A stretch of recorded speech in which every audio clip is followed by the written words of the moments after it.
What's up, everybody? Welcome back to another episode. I am your host, Danna-Gift, and I have my guest here, Braxton Kilgo. That is how you pronounce your last name, right? It is, yeah. It's like, that's like a badass last name. I'm pretty like kill and go. Just kidding. My grandmother used to say, she would call me Braxton Kilgo. Kilgo? I'm like, no. That makes it cute, though. I know, but it makes it not as cool. I'm That's like, fair. it's like you kill and then you go. You gotta make like, it badass. She's like, Killy go. I'm like, no. I'm like, don't tell anybody Wait, isn't else. that your grandma's last name too, though?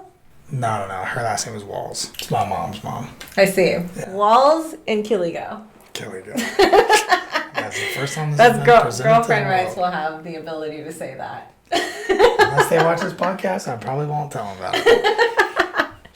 All right, so guys, I have a special treat for you today. We're going to dive into the power of belief and how to relentlessly believe in yourself, how to harness and grow that belief, pair it with action, and head in the direction of your dreams. If you've ever struggled with confidence or just learning how to love yourself, the good, the bad, the ugly, then you're going to want to stay tuned because I have the perfect man to help you achieve all that and beyond. Mr. Braxton Kilgo here. Came from a small town in Texas, but knew he had much bigger dreams. So in choosing to believe in himself and his dreams, he began to dive into his own journey of entrepreneurship by creating multiple products, right? It's not just one. He's created multiple e-commerce lines, clothing lines, etc., where he focused really on impact over income. He owns a digital marketing and production agency called Digicast, where his team specializes in organic marketing and a whole omnipresent social media strategies to help grow and scale influencers and businesses across the globe. His biggest tech and apparel company is yet to be released. It's a product called I Believe in You. And it's basically a bracelet with an NFC chip that can be scanned when it's exchanged to create a lineage of where it's traveled.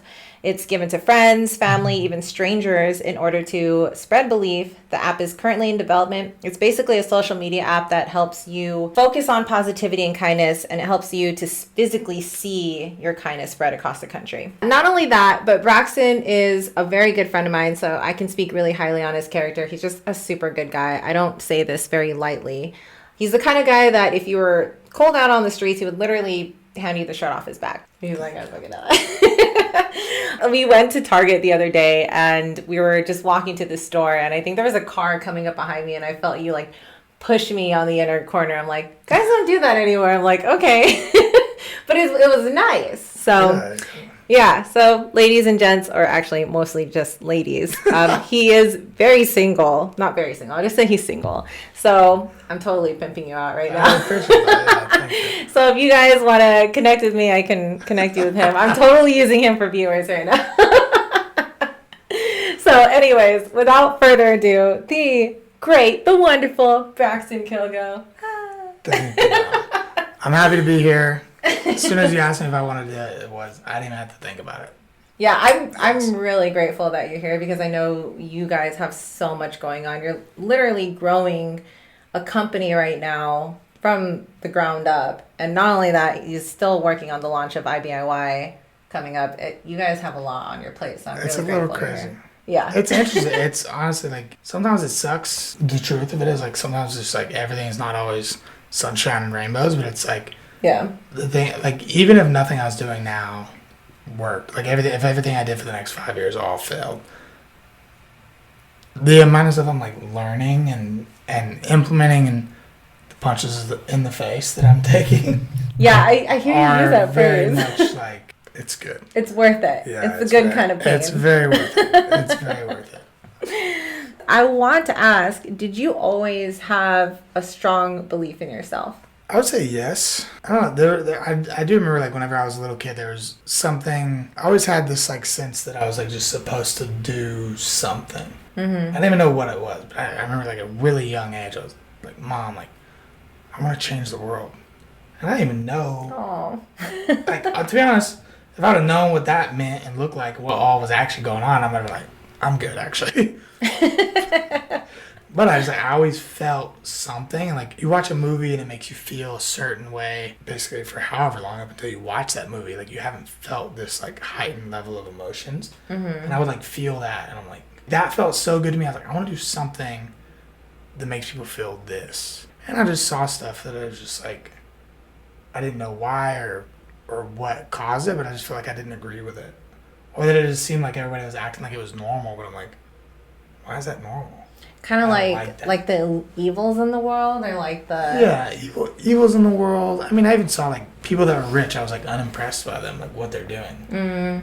That's fair. I feel like there's a lot of people who are in power who don't belong to be in power. Not that they don't belong, but they're just doing harm in the world versus doing good. I mean, the last call I had, like 15 minutes before I got here, the guy who was telling us about the opportunity I was telling about, he was like, he's like, riches and kindness don't usually exist in the same place.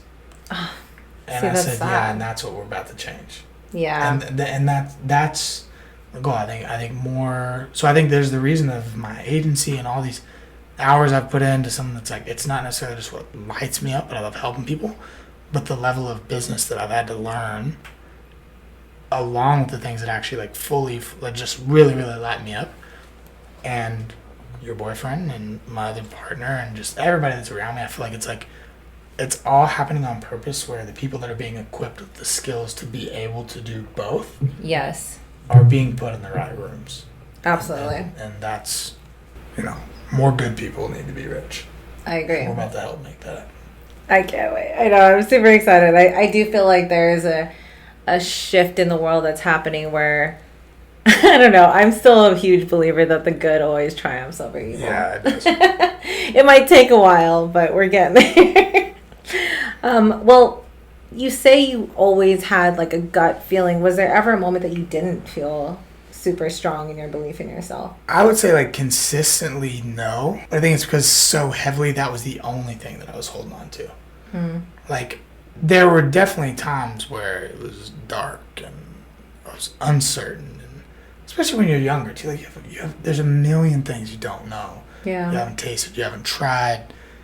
And so much emotions, too. Yeah, you haven't looked through different lenses. There's so many things you're trying to figure out. So, yeah, I mean, there are definitely times where I'm like, who the hell am I to think that I'm, like, supposed to be somebody? And, like, then you start looking at it as like, okay, well, I said I want to change the world.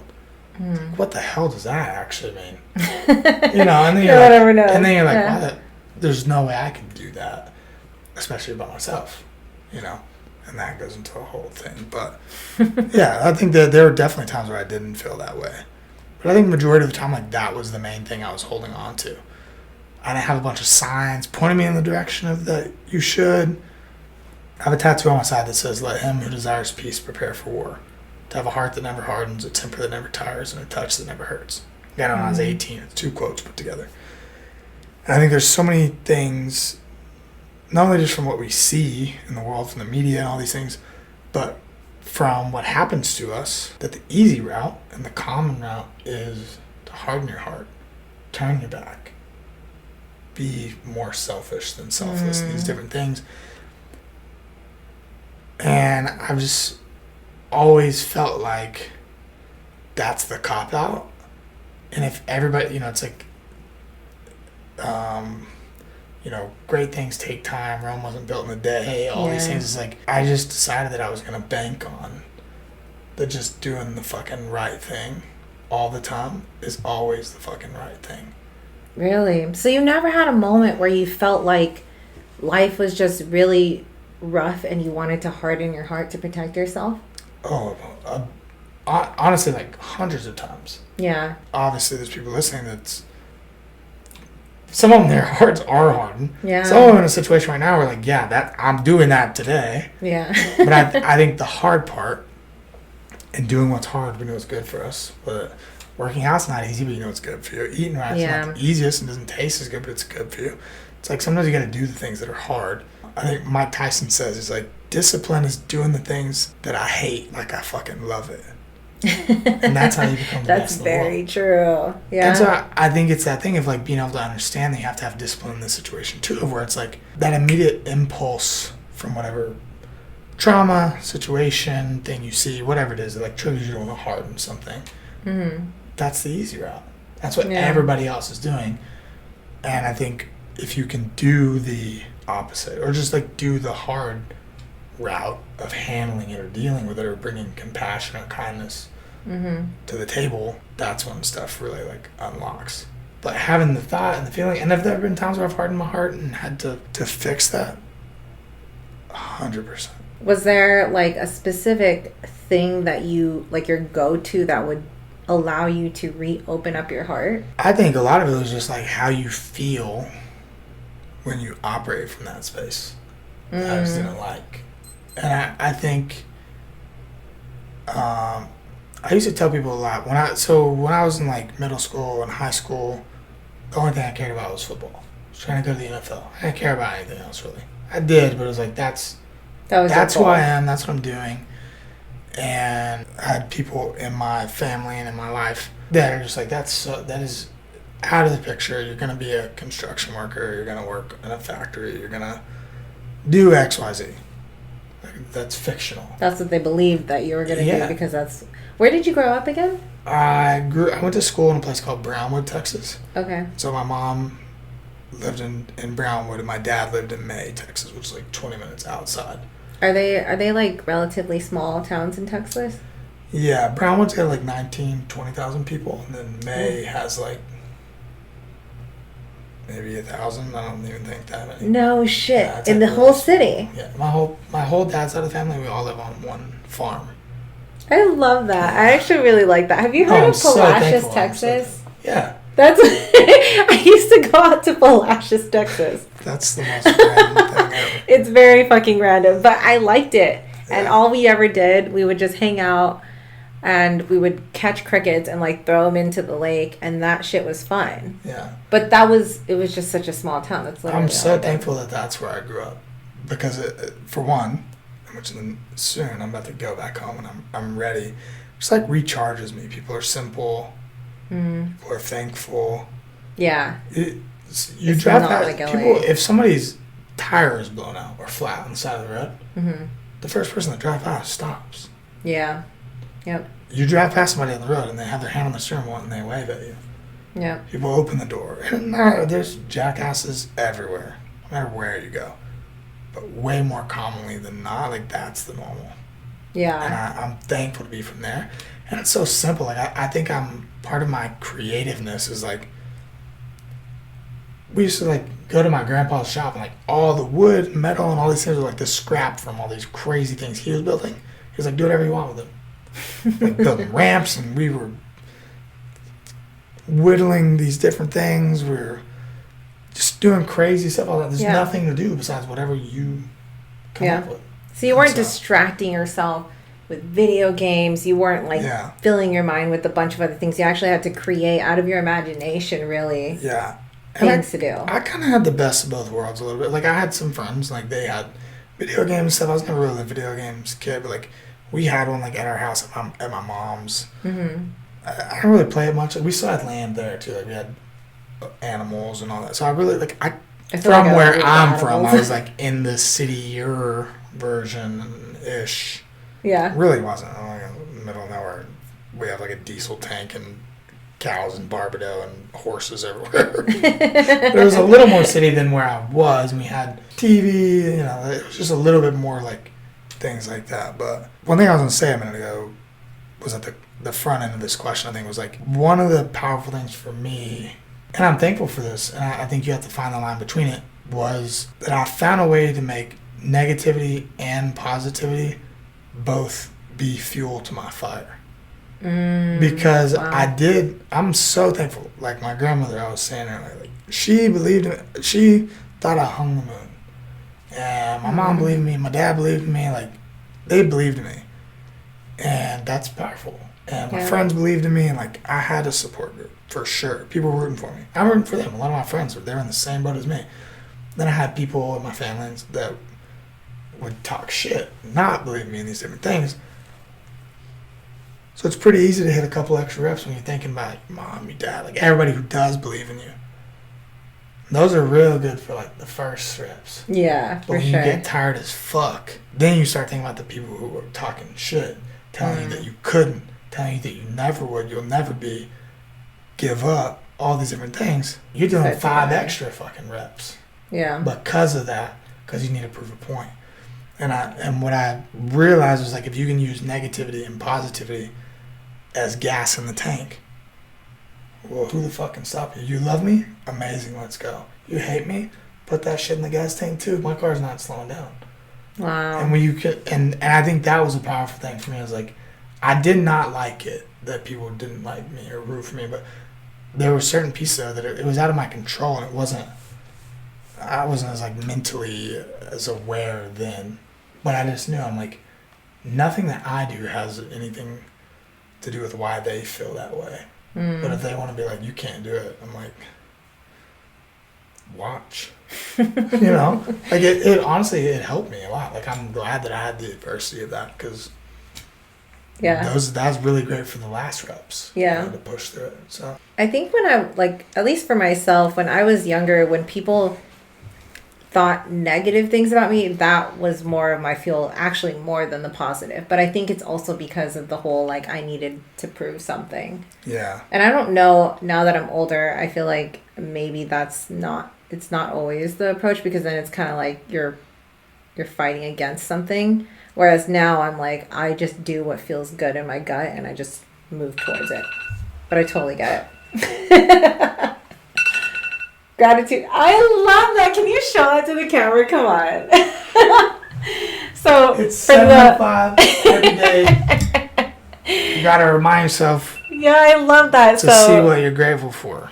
For our audio listeners, you probably heard his alarm go off. It's literally a reminder of a gratitude check. How fucking cool. Did you time that? You knew you were going to be on this. I swear to God I did. And surprisingly enough, my phone goes crazy every day. Yeah. First off, it's usually not on loud either, which is weird. It's been on that for so long, and all the time it'll go off this time of night, and I'm like, who's calling me? I'm like, who has the audacity to call? The audacity. Oh yeah, I'm like, oh yeah, hold on. I'm supposed to be grateful for it. I forget about it all the time. I'm so bad. I hate alarms. Like, I don't keep any alarms. I don't wake up to an alarm. Oh, I do. I can't. I refuse. I wake up grumpy. So I just like float. But I always wake up at 4:30. So I don't know why. Good. It's like on the dot. You're probably a little more systematic than me. I'm pretty systematic, but I don't know how you can't be with how busy your schedule is. I mean, I'm really systematic. I just, to be honest, I think I set an alarm, like, sometimes I'll wake up like 5 a.m. Just depends. But I'll, like, if I know I don't gotta be up until like 6:30, I'll set one for 5. You know why? Because at 5 I wake up, I'm like, hour and a half, boy. Smooth. Like, it's like I get that, like, it's like it's nice. I actually get to go back to sleep. There's so many times I wake up and I'm like, I'm like, please give me the strength to get through it today. And I gotta do that like 3, 2, 1, freaking rocket launch out of bed. I gotta count myself down. So the days that I have a little extra time, I'm like, I still set the alarm. I'm like, just in case. Not today. I got an hour and a half. Winston, lay back down, bro. Oh my gosh. What do you do for fun? Okay, I know I'm getting sidetracked, but like, you work so much. You're literally the first one in the office, the last one out. And I am honestly curious, like, what do you do for fun? In this season of my life, not a lot. I mean, I love like live music. I love like country music, like the Tortuga Music Festival. Tortuga. That's just a fun word to say. I love that. I don't know, really. Like, I just like to do like with my people. I don't really like to go to the club. If we're like celebrating something, that's one thing. Like buying bottles, doing all that stuff. Like, as you know, like, yeah, I really start a fire in my backyard and invite like anyone and everybody is welcome. I just like that. And I think in my free time, at least right now, like in this season, if things were in a different season, my answer may be a little different because I have more money and more free time. And right now I'm just in a season of like moving the needle. Yeah. So right now a big part of like my free time is like no alarm, no schedule. I don't like, my life is so structured for me from 5 a.m. to 7, 8, 9 p.m. every day, sometimes Saturdays, sometimes Sundays. And like, so when I have a little bit of free time, like I honestly like to just do whatever I'm feeling at that moment. Like on You're Sundays, not like planning a freaking weekend getaway trip. It's more of just like I think I feel like sleeping in, Yeah. or I think I'll watch a YouTube video, or Yeah. whatever it is. I like to go on a drive. I love having my windows down. I love having that's just such a like good no feeling. plans. Yeah. But I mean, I love to travel. I love people. I love to party too. Like I love to have fun. There's times for it. I love the party. Yeah, I love to party. I love to have a good time. Life is short. Like I love to enjoy people and those experiences and that kind of thing. But yeah, I mean, I like to just have a good time with good people, have good conversations. I love like the sunshine. It's part of why I came to Arizona. Is like, ideally for me, like my feet are in the sand. I'm wearing swim shorts, nothing else, every day. Yeah, Like, I'm I not don't a even fan have of to the do cold. anything. Yeah. I just be there and I'm good. So yeah, I like to be around my people and just have a good time. Well, let's talk about before you got to Arizona. I guess this is a good pivot point. I had a feeling when I said that's why I moved to Arizona, that's where this is going to Yeah. I knew I just created my own pivot point by that sentence. Why did you move to Arizona? So was Texas good? Were you winning a lot in Texas? I love Texas. Was I winning a lot? I mean, I don't think that really anything in Texas I would consider a failure at all. I was just earlier in my journey. Mm-hmm. But also too, sometimes I talk to this Austin. Oh yeah, best friend, brother, roommate. He's a million things. Austin's great. Yeah, and it's like, I talked to him about it. I'm like, dude, there's times when like we literally had like $50 in our pocket, and like I think I was having more fun than I am right now. Yeah, and it's so yeah, true. it's because you're like creative with it, with the shit that you do, and it's more authentic. I have I so don't know how many to explain funny it. stories. That would be such a rabbit hole for us. To be honest, I think I'm so thankful that I feel like I've really never not been winning. And like even in the times where I'm like, damn, like I think, this leaf is turning over, this thing's kind of ending, or this thing, trying to be optimistic. I'm like, yeah, but look at the light of it, and I feel like I'm, as I say all the time, like I feel like the coolest thing about me is the people that I know. And I feel like these things keep happening to me, and like I've almost got to the part where like I don't want shitty things to be placed in front of me. Yeah. But also every time like something, what do they say? Like every time a door closes, another one opens. Yeah. And it's just another like chapter to the book, and it all put me in this room right here. So it's like I freaking do this all the time. I just quote people's quotes. I think it's good because sometimes you'll hear a quote and you're like, I'm going to adopt that. Yeah. That's my life now. I do it all the time. I think one of the things is like, it's you either win or you learn. Like you don't lose, it's a lesson. And I feel that way. And I think it's like when you realize like how much a lesson is equipping you, when you lose, you just got way more well equipped. And I think if you can take in that framework, it's like you're not in control of everything anyway. Be a good person. Try to act the right way in the situation if you can. And you can. Yeah. But you're not always going to be perfect. I think you just, again, a Steve Jobs quote. He's like, you can't always connect the dots looking forward. But when you turn around, you realize that all of them connected perfectly. That's so true. And so I just try to like look at things that way. So do you think like, because of that kind of belief, do you plan ahead? Like, how some people will think about their future and like really wrap their heads around it, and it kind of almost stresses them out because it could be overwhelming trying to plan your entire future. Do you future pace a lot, or do you think that you more so approach things like a step-by-step, day-to-day kind of thing? I'm very in the now. Like the whole You're very present. Another 24 thing is like, which is his clothing brand, by the way. There's so many variables. Like it doesn't matter if you're the smartest person in the world, like you try to plan it, all these different things. I'll tell you now, the funnest times I've ever had in my entire life were spontaneous. Yes. Random as fuck. Yeah. And I have some beautiful stories about why that's instilled in me so hard. But I think it's like tomorrow is never promised. So like, I'll tell you now, like I have some really like crystal clear visions of what I can see my future being. But it's not necessarily, it's not like physical things. Some things are like even just being more fit, being these different things. Yes, but like on a stage. I don't.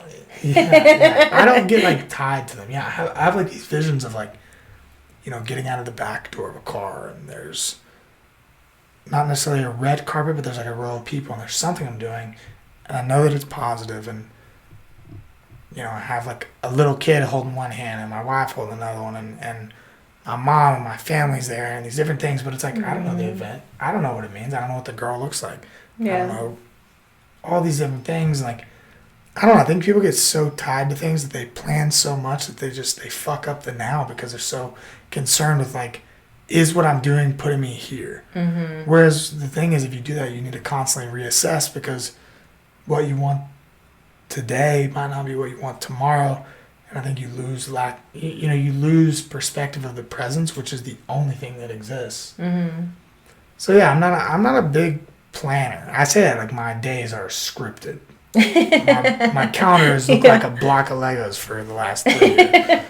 But at the same time, like I'm putting the steps necessary to do things, but I still flow in those times. But yeah, I'm not a big believer in being a fortune teller. Yeah, I mean, no one really can't. Yeah, can. Sometimes the worst thing in the world is what leads you to the most beautiful thing you've ever even imagined. You can't predict that. 100%.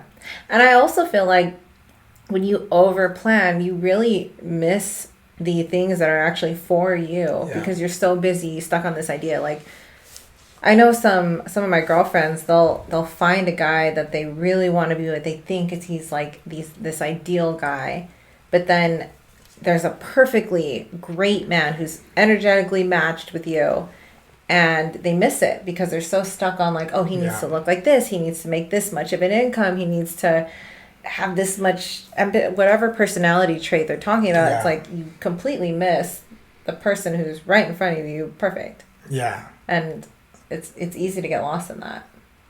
Yeah, I think people set too many expectations. Yeah. And it's like trying to guess between 1 and 100 on every decision you make. Very likely you're going to be wrong. Yeah. And when you do that, I've been around people who are just constant planners in these things. It's like a family goes on vacation and it's the most miserable week they've had in their life because they try to structure it so hard that they miss the mark on almost every activity and thing they had planned. Yeah. Whereas like, if you just show up, you don't have expectations, so you're not tying anything to anything. Yeah. And walk in this direction and be like, you know what, let's freaking go way over there and let's do this thing that is completely opposite of what we thought we were going to do today. See what happens. You meet these people and you do this thing. It ends up being and you go so here. fun. Now you're back over here, but now you were going to be over here. Now you're like in the VIP with these people and like on a stage and you're like, how the hell did we get here? It's like you have to trust it. Like you're not in that much of control, and it's more beautiful that way. Yeah. Like the most spontaneous things, like I've had the craziest shit happen to me. Not from money, not from anything. Like just from like just letting things happen and just like being a good person. Like I've been in the wildest situations that are incredible and I'll never forget, and none of it was planned. Yeah. And I think that says something, Yeah. I think the whole concept of control is very interesting to me. I don't know. Do you know who Brene Brown is?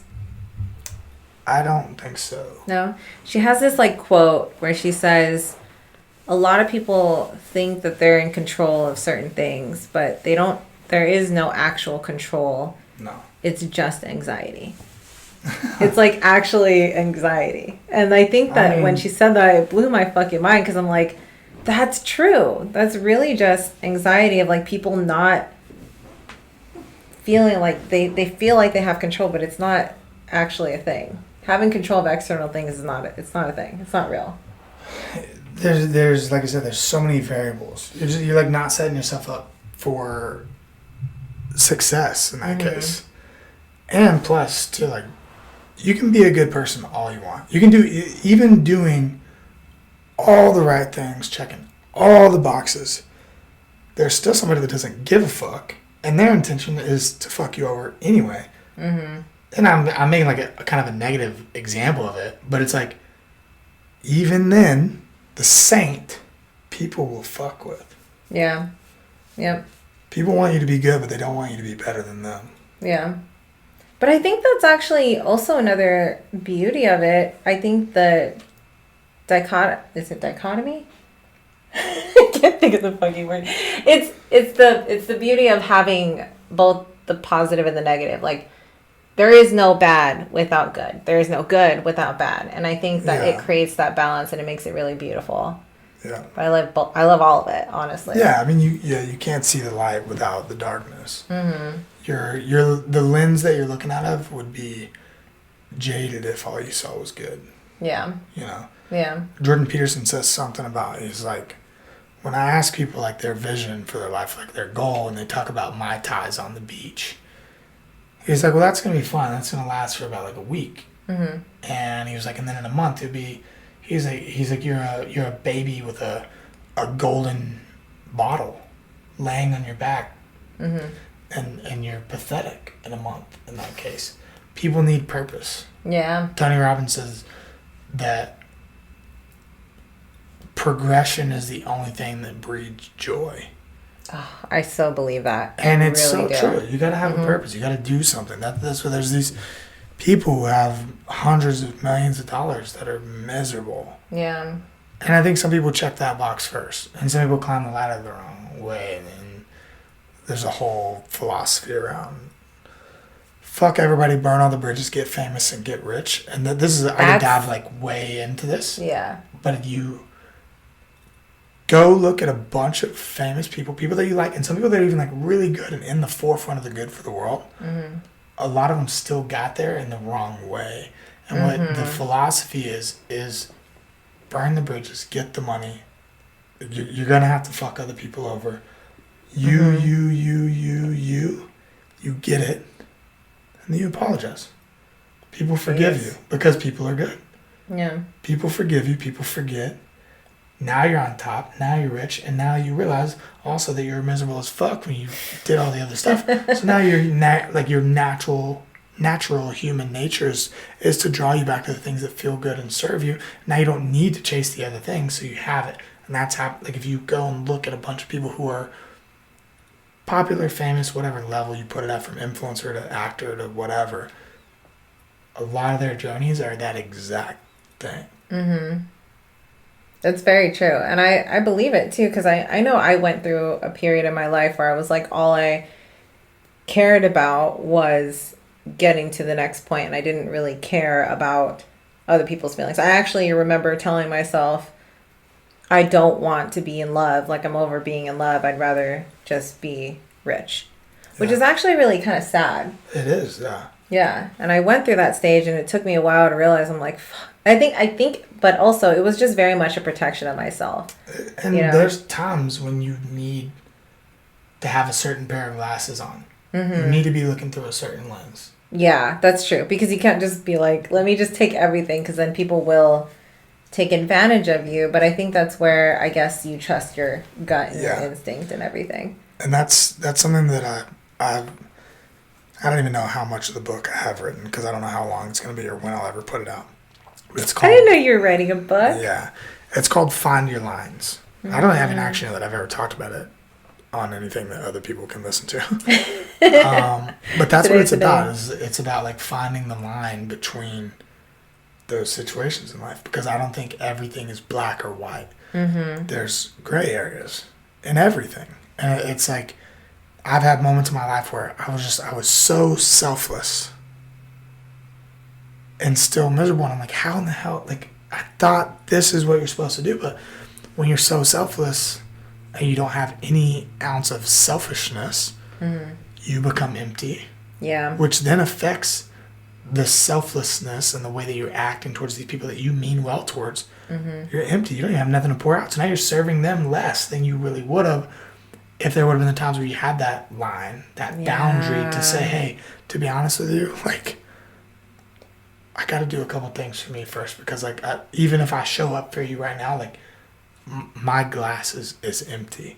And it's being able to navigate from selfishness to selflessness to these different things. So like, there are seasons where your line can be closer to something that serves you for the moment. And then I think you have to be the judge of trusting your gut, of like knowing when it's time to move that back where it belongs. Yeah. And I think when you can control where that line is for it to serve you, then that's where you're able to kind of achieve peace and in your ecosystem, you know, your mind. I say ecosystem every freaking day talking about people's businesses. It really is difficult to find that line.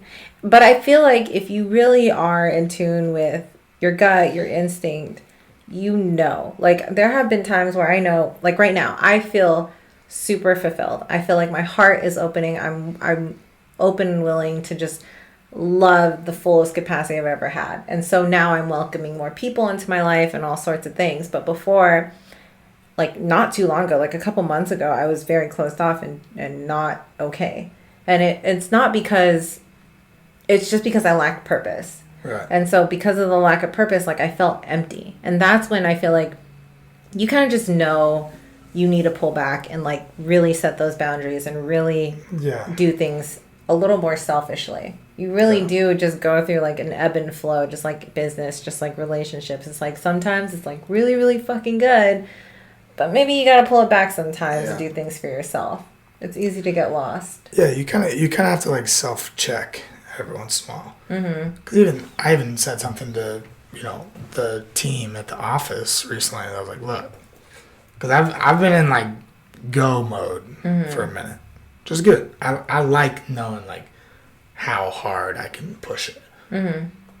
But as I've self-checked, I'm like, I'm saying less jokes.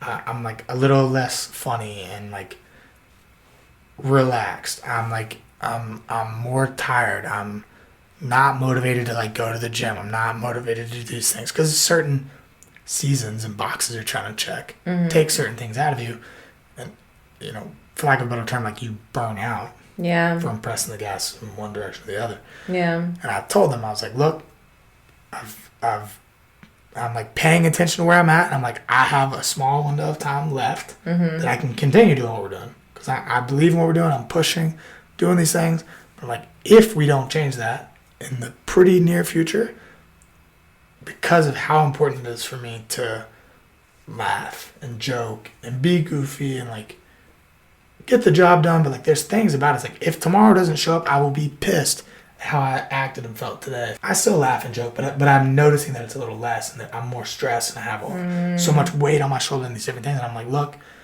I'm all about pushing, doing these things, but there's as far as my purpose and to my core, the way I feel right now is weighing on me enough that if we don't make this change pretty soon, I will drastically fuck up everything because I'm going to make sure that I can get that back. And I said it in, well, really close to exactly how I just said it.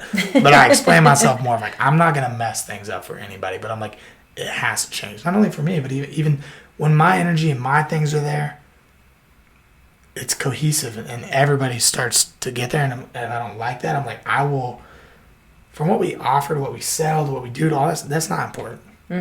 It's a thing. If everybody's not happy and doing these different things, switch it. I agree with that.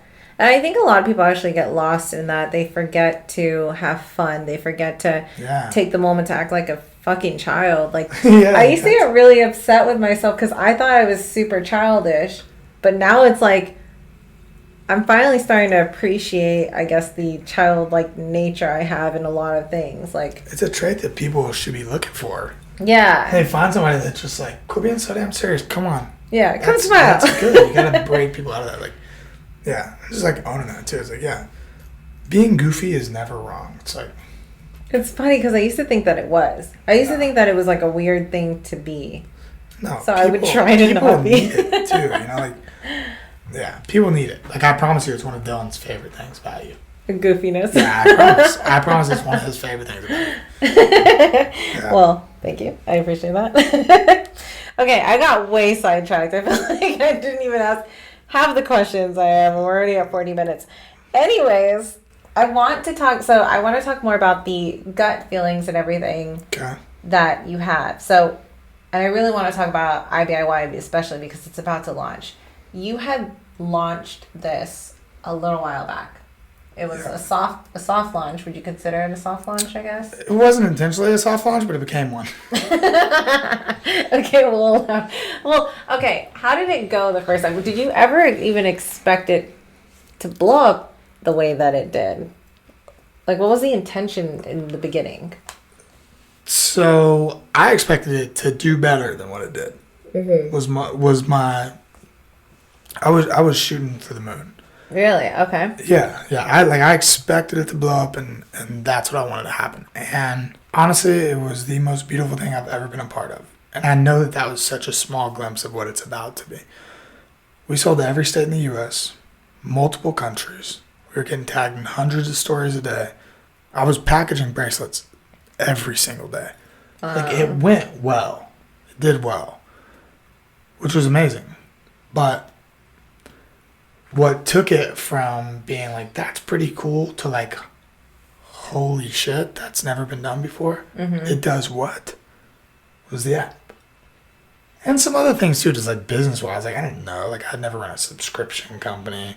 I think actually I was running a subscription offer at the time. But it was not the same. Like a product-based. Like, first off, just from a business. Was there an app before? No. There wasn't. Okay. Now, I had built like renditions of it, and the concept, which has evolved now, and it's so much more beautiful. But the core piece is the same. But basically, it got to the point where it was just like everybody all over the world was amped, and it was just me, and I could not afford an app. Yeah. And I had a lot of people come to me and try to buy it from me. Every offer to buy it was 51% to them, which meaning Wow. now I don't own majority, which meaning I don't control the vision. How they come out, yeah. So, for one, the meetings You think none of it felt right, I'll put it that way. But yeah. You think you would have took up on one of the investors if they just only were like kind of an angel investor and didn't actually have their hands in it? Like, yes. you would have done it if they Yeah. would have just done 50% and you got to create the vision yourself. Yeah. Because it's not about I probably would have for done you. it, yeah. And at the end of the day, like, you feel it or you don't. I never felt it with any other people. And what I didn't feel is that they didn't see the vision. And when they talked about it, I was like, They saw the profit. I was but like, they you didn't don't have get it. They saw this. Well, they saw that it had already went viral. They saw that it had went to all the states. They saw that it could be for little kids. It could be for older people. It could be for business. It could be these things. It was positive, so it looks good when you're behind it. And they saw all these things, and they saw profit. Especially when you have money and you know about business. Like, can't imagine even only what I thought they saw then. They probably saw even more, and they're like, holy shit, you know? Yeah. But I never felt it. Every one of them, I was just like, no Something way. didn't sit right. Yeah, I was like, there's Could no way. Could you explain the feeling that you, like, what did that feel like for you? Like, was it like a red flag kind of thing with the investors, or? I would say some of it was just like awareness of like, when they start explaining stuff, I'm like, I know now that you don't see the vision by the way you're explaining it. Wow. And also, too, because it was very clear. I was young. I was like 20, 21. They know they're taking majority stake in my company. They were not trying to elevate me in any way. Like, just none of it was helping the mission or me or anything involved. And it was a little frustrating, too, because I was doing everything I knew how to, like, try to get it there. And every time I thought, like, maybe this is it. Maybe this is it. Because also at this point in time, I have thousands and thousands of people waiting. Yeah. And asking me questions and commenting on my posts and DMing me every day. Wow. Like, when's it coming? Like, hey, I'm holding on to my race. I can't wait for the app. Hundreds and thousands of people messaging me that. So then I have all this, like, weight riding on these meetings with these people and these things where, like, all I wanted was for somebody to just see the vision of it and be like, dude, let's fucking make that happen. Wow. That's all I really wanted, and it never happened. So what did that, you decided to pull back.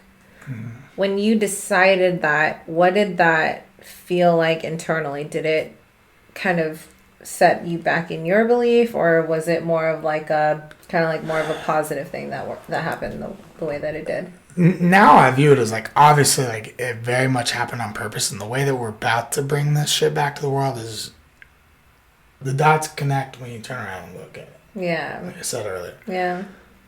The way the world is, the way technology is, the level of business person and connections that I have now it's very, very, very, very, very different than before. Mm-hmm.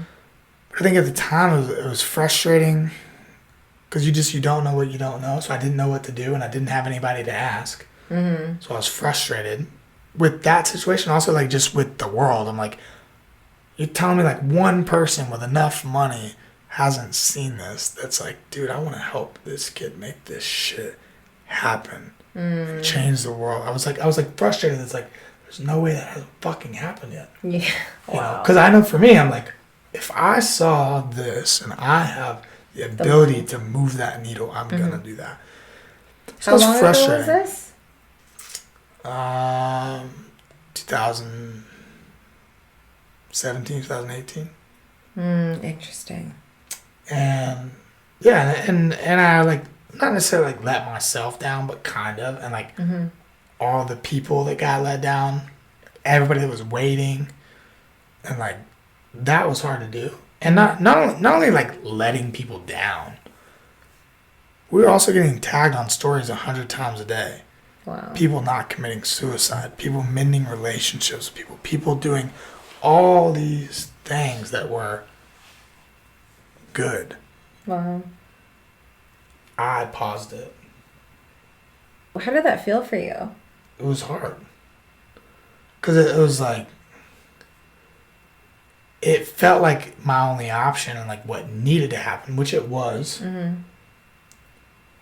But that's a tough thing to turn off. Like, you debate just being like, fuck it, like just let it run its course and die. But at least in the meantime, what it is doing is worth happening now.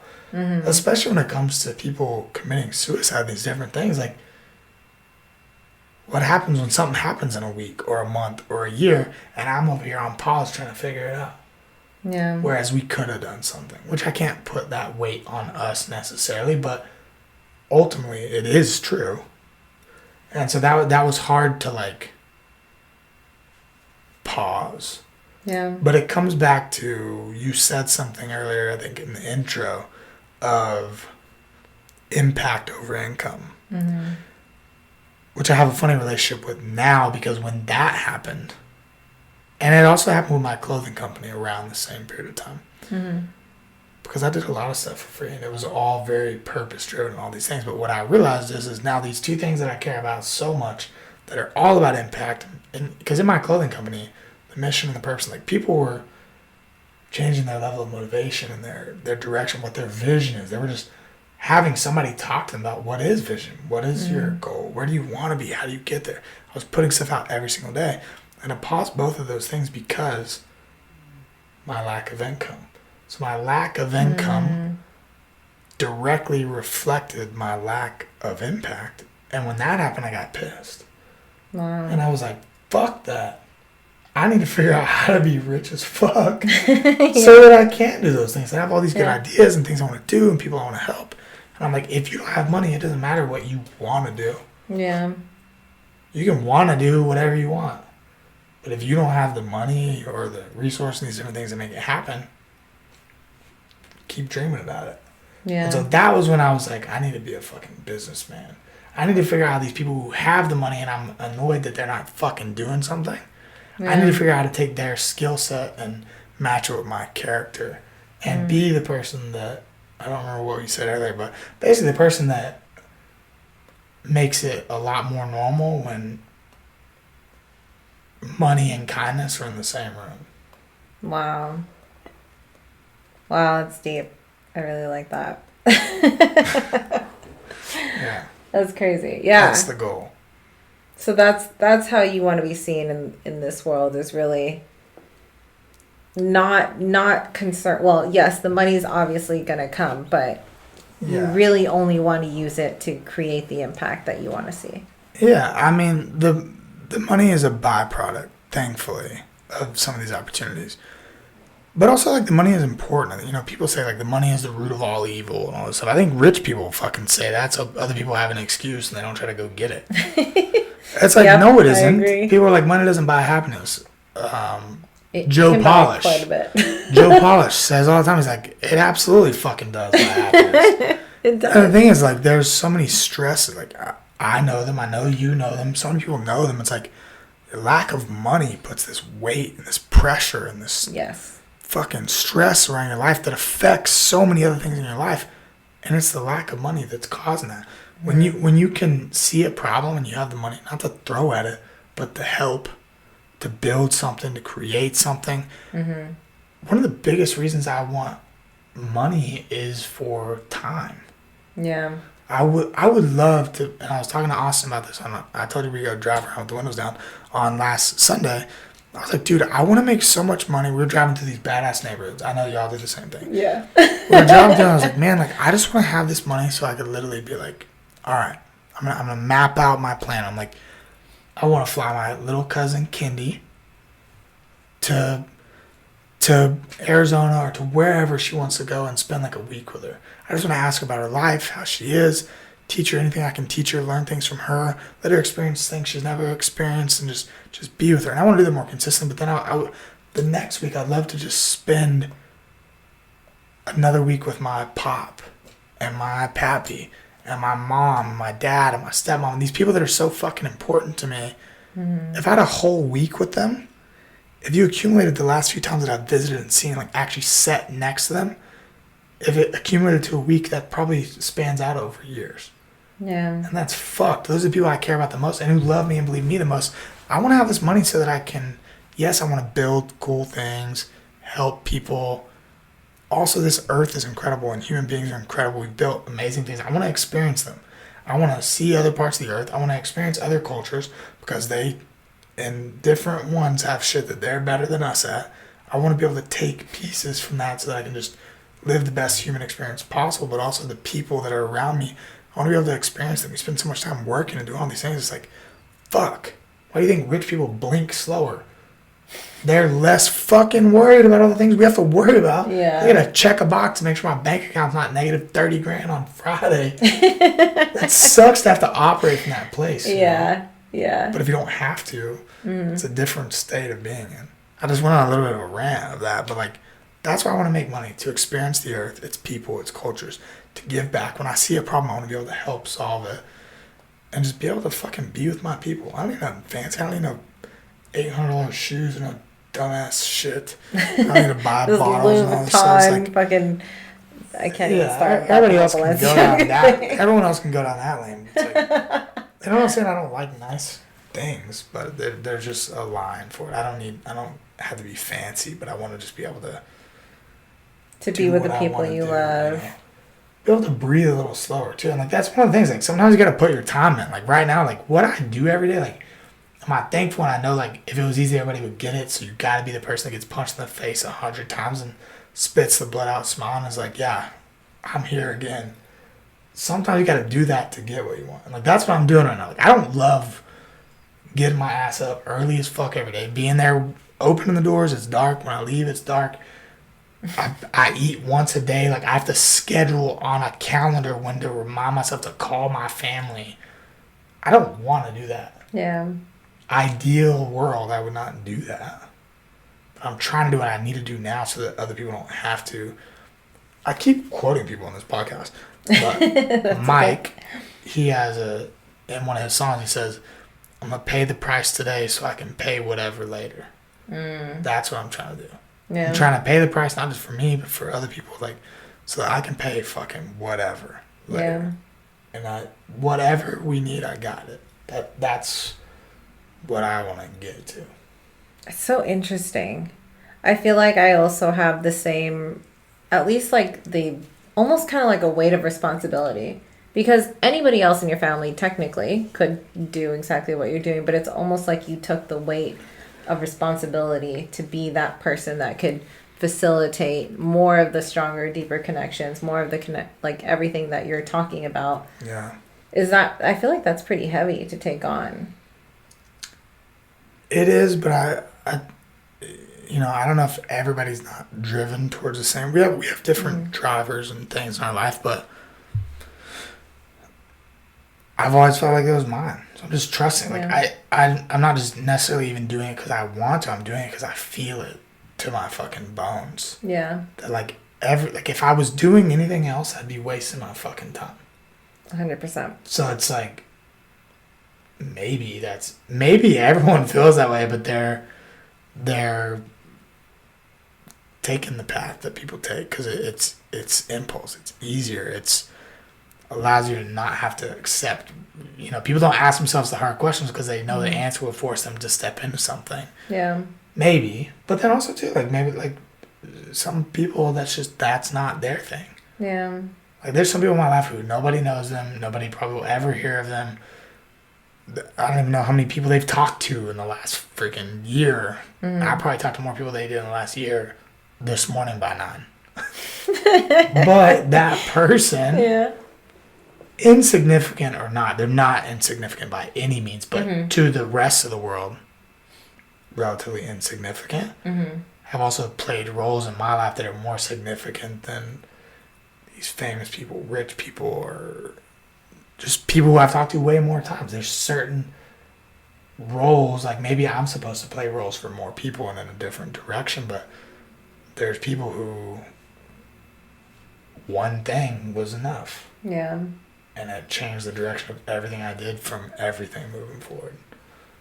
Do you feel like, was there a moment in your life where somebody just did an act of just pure love that really was like, holy shit, I feel so loved, I want to spread this? I would say I've not like one specific thing just like jumps to my mind when you say that. And that also could be too just like from my mental framework of like grouping so many things together that I'm grateful for. And there's probably things that I can't even remember, but there's definitely just been times in my life where there's just been like this wave of like feeling a certain thing. Every time that hits me, it's like I want to fucking bottle it up. And it was always like somebody just giving love and kindness and with no ask in return. So I think it's definitely happened to me. From strangers to family to friends, just like little things like maybe it wasn't even recognized by anybody else. But like sometimes like the credits start rolling a movie and it just like, you felt it the whole movie, but then it kind of hits you that it ends and you're like, holy shit. Like you feel different. You want to do something different than you did before that movie started. I think there's moments in life sometimes where like it fucking hits you and you're like, I want more of that. Yeah. And I think that's usually always stemmed from like love or kindness or giving without expectation, that kind of thing. Yeah. Yeah. Giving without expectation. I feel like a lot of people at this moment, especially because like we're in a world of social media and people will give for viral content or whatever. And it's hard to kind of decipher what's actually authentic and real, but I feel like when you actually meet these people, you can tell right off the bat if they're actually real authentic people or if they're people like who are. Zach. Zach Danna-Gift. I haven't met him yet, but I want to. He is one of my favorite human beings on the fucking planet. That's his jacket that I was wearing. That guy, I've never sat in a room with him. This dude is one of my best friends, and it happened so instantly. Freaking Drake follows him, the Kardashians follow him. He's over here making videos with Jason Derulo and Post Malone and all this crazy shit. And he's like, you put him in a room with anybody, random, you just introduce him to that. Technically, in the world's terms, is like a nobody. He will sit there and just ask them 100 intentional questions in a row and not talk about himself. I love that. Zach is a real one. And the day of the internet, even with IVL, there's a line of like, which we're putting a lot of intention into the build of the app around that of like, at the end of the day, if you're making kindness go viral, even if you had ill intention but people can't see it, that's not the worst thing in the world, but we don't want people to do it because of that. Right. So it's like, is this the worst problem in the world that a bunch of people are just being fucking nice? No, but we want people to do it the right way, obviously, and that's going to happen. And it's, even the people who might think they're going to start out doing it that way, giving gives back. It and really that does. shit, they might try to go viral, and that's their only intention. They're just doing that shit, and it's going to smack them in the face. Like, fuck. Kindness really is contagious. Like you could start, like you were saying, you could start off wanting to do this whole kindness act just to go viral. But at the end of the day, it's gonna fucking catch on like a disease. Like it really is. It spreads like a disease. It's like you smile, you feel better. It's a chemical thing that happens in your body when you give, when you are kind to somebody. And that's the thing too, like even with the bracelets, it's like there's just a piece of fucking plastic. I could walk around telling people I believe in them all day. Yeah. Everybody could. Right now, you could tell every person you want by, hey, just gonna let you know I believe in you. Which is helpful. But this is just almost like a permission slip. It's the vehicle to the interaction. And it gives it other purposes so you can kind of act like that's not what it's for until the moment happens. But this is the vehicle to the interaction, and it's like, it's a fucking piece of plastic. But I'll tell you now, because I have the most experience of anybody so far, at least, because I had an unlimited amount of them. You'll be so fucking surprised what 4 words on a piece of plastic will fucking do to somebody's life. Whether that be that minute, that day, week, or literally their life. Yeah. It's crazy, and we need more of that. I agree.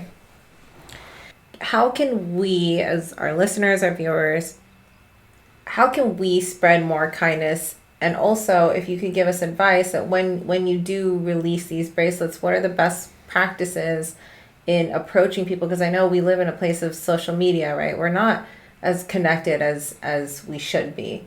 And I think it could be terrifying, actually, to walk up to somebody, a stranger, and be like, hey, I saw you working over here. I just wanted to let you know I believe in you. Like, that's terrifying. So how would you approach that? Is there any advice that you can give to somebody to, like, they might have that inner feeling, but how do they actually spread that?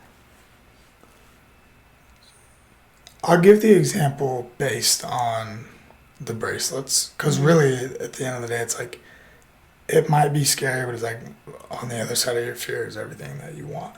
And that might be, what do you say, is terrifying. Give it a fucking shot.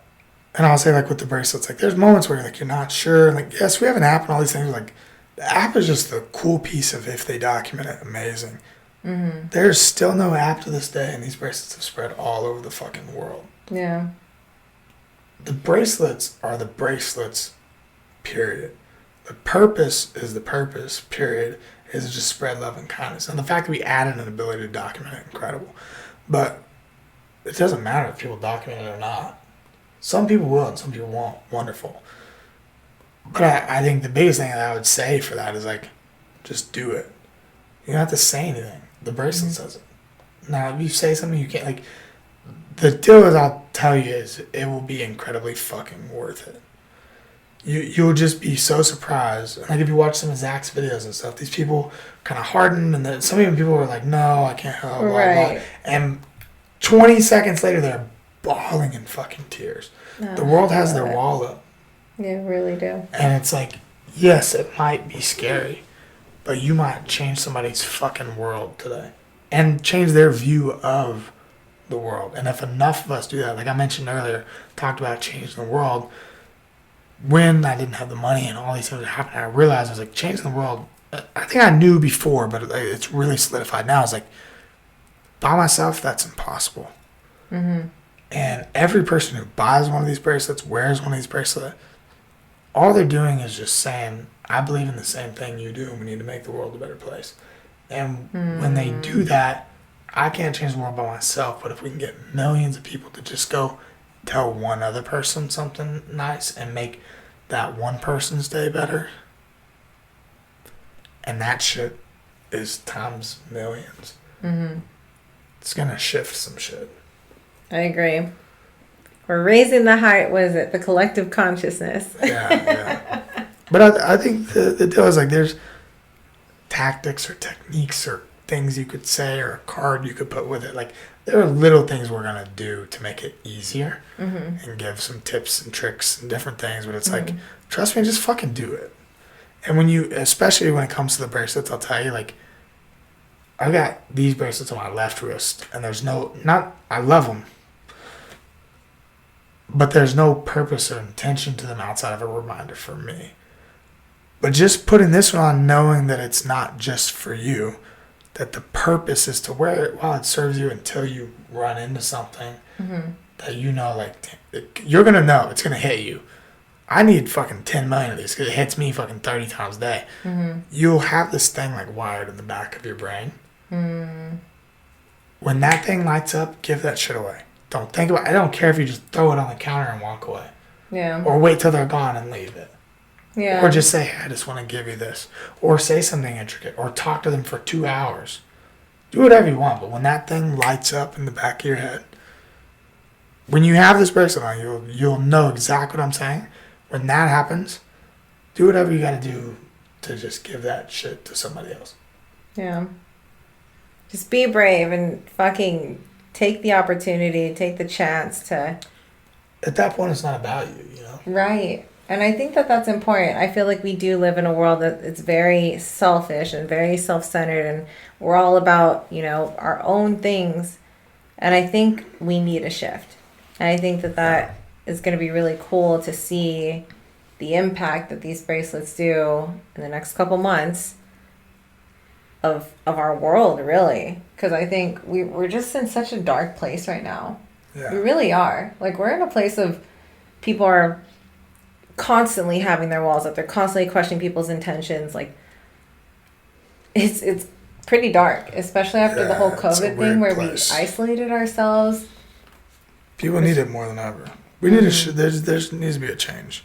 Yeah. Somebody's got to fucking do it. Somebody's got to be the superhero in the story. Yeah. So, get a bunch of us and be our own superheroes. I agree. Well, I think that was actually a really good note. I know there's a bunch of questions I still wanted to ask you, but we went off on a tangent. For my listeners, for the viewers out there, it's really about not making about yourself for once. And I promise you, the minute you start thinking of other people above yourself, it's infectious. You'll start to feel it within you. You'll start to glow a little bit differently. You'll start to move a little bit differently when you give. So if you've never given anything in your life, just start with something small. And something small could be this bracelet. It could be a kind word. It could be somebody you haven't talked to in years and you're just like, hey, you popped up in my mind. I'm thinking about you. Just know you're loved. You're worthy. That's a big one. And people need that. Like, we need that moment of belief. We need somebody to make us feel loved, at least seen. I think that's just super important. I think that your bracelets are going to do exactly that. It's really exciting to see how that's all going to transpire in the next couple months. Do you even know, like, have you prepared for the world that you're going to be, like, basically transformed or transported into? I'm trying to. The bad thing is, like, I literally don't even have the time right now. Yeah, because you're just going. Like, I'm trying to prep, but I'm like, when it smacks me, I'll be there. Yeah. I'll shave my face by then. Don't do it. You're a seasoned facial grower now. I'm not, though. It's laziness. Yeah, for audio listeners, we were just talking about how Braxton has a full face of facial beardedness. And apparently this is your first roll around in it. Yeah, this length, it's you look like a seasoned facial hair grower. Maybe like a seasoned 17-year-old for this. Okay, first of all, I don't know what 17-year-olds you're talking to, but I don't know any 17-year-olds who have facial hair, but... I can introduce you to some. No fucking way. It's crazy. Actually, I do believe it, because there's like 13-year-olds who have like double Ds, and I'm like... That also. Excuse me? Like, is that even legal? Anyways, getting way off topic.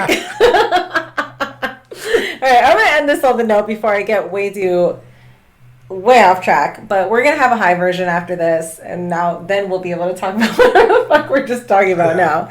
But that was really good. I'm going to need another White Claw. We're going to get a few White Claws. I actually feel this wine a little bit, which is kind of sad. We might need to turn some mic on, too. Oh, a little bit of Mickey Mike. I'm just kidding. I shouldn't call him that. You can do whatever you want. Okay. This is your show. Yeah, this is my show. Sweet. Okay, let's go get high.